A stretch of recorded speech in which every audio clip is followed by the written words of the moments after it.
নিশ্চয়ই দেখছেন যে আমাদের সীমান্তবর্তী এলাকায় বিএসএফ বিডিআর এর মধ্যে একটা উত্তেজনা চলছে বেশ কয়েকদিন এবং সীমান্ত আইন লঙ্ঘন করে কাটা বেড়া নির্মাণ করা হচ্ছে কয়েকটা জায়গায় এই নিয়ে একটা ব্যাপক উত্তেজনা চলছে।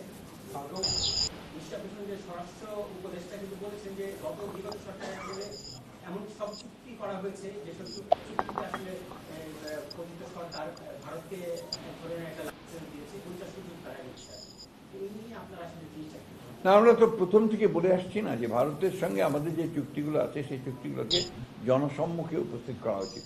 এমনিতে পার্লামেন্টে করা উচিত ছিল, কিন্তু সেটা জনসম্মুখে উপস্থিত করা উচিত। এবং কোনো চুক্তি গ্রহণযোগ্য হতে পারে না যেটা বাংলাদেশের স্বার্থের বিরুদ্ধে যাবে। এটা কোনো মতেই আপনার বাংলাদেশের মানুষ সেটা মেনে নেবে না। আর আমি ধন্যবাদ দিই আপনারা আমাদের বর্তমান অন্তর্বর্তীকালীন সরকারকে, তারা এই ব্যাপারে করে অত্যন্ত শক্ত একটা স্ট্যান্ড নিয়েছেন, যেটা বাংলাদেশের জন্য সম্মানজনক। প্রধান উপদেষ্টার যে বক্তব্য, এটা অনেক পুরনো বিষয় হয়ে গেছে ইতিমধ্যে। বিশেষ করে নির্বাচন বিষয়ে যে বক্তব্য ছিল যে বছর শেষের দিকে অথবা আপনার পরবর্তী বছর অর্থাৎ 26-এর মাঝামাঝি সময়ে এই বিষয় নিয়ে আলোচনা হয়েছে, অনেক দীর্ঘক্ষণ আলোচনা হয়েছে। আমরা মনে করি যে এত বিলম্বিত করার কোনো কারণ নেই। মনে করি এখন যেহেতু আপনার নির্বাচন কমিশন গঠন হয়ে গেছে এবং আপনার মোটামুটি একটা স্টেবিলিটি এসছে আপনার গভর্নেন্সের মধ্যে, গভর্নমেন্টের মধ্যে, সেই ক্ষেত্রে এই নির্বাচন অনুষ্ঠানের জন্য মনে হয় যে আপনার বোধহয় এই মাসেই বোধহয় আপনার নির্বাচন সংস্কার সংক্রান্ত যে কমিটি, সেটার মধ্যে রিপোর্ট এসে যাবে, কালকে যাবে। সুতরাং আমার মনে হয় না যে এটা আমরা আরও বিলম্বিত করার প্রয়োজন আছে, কারণ যত বিলম্ব হচ্ছে তত রাজনৈতিক এবং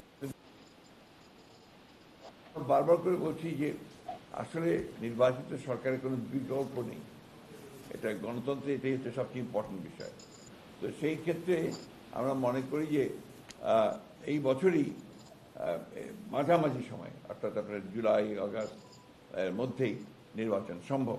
এবং আমরা এই কারণেই আমরা সরকারকে আহ্বান জানাচ্ছি, নির্বাচন কমিশনকে আহ্বান জানাচ্ছি এবং রাজনৈতিক দলগুলিও প্রতি আহ্বান জানাচ্ছি যে দেশের বৃহত্তর স্বার্থে এই বছরের মাঝামাঝি সময় নির্বাচন অনুষ্ঠানের জন্য আমরা ব্যবস্থা নিতে পারি।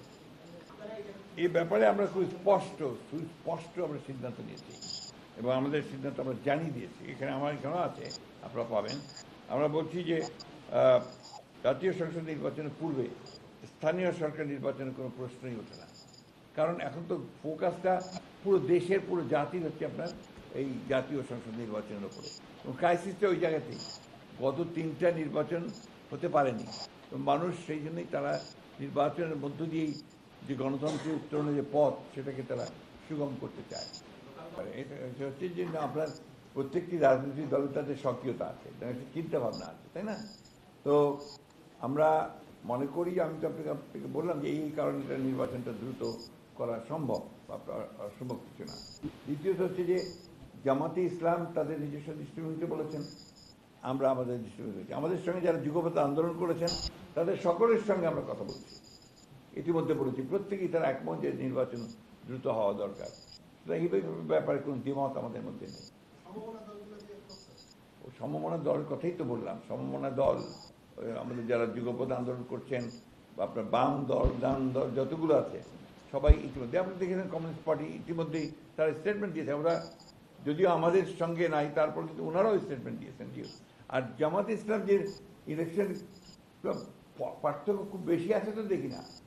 গত কয়েকদিন আগেও তো উনি বলেছেন যে দ্রুত নির্বাচন করা দরকার, আগে জাতীয় সংসদ নির্বাচন করা দরকার। তো পার্থক্য তো দেখছি না।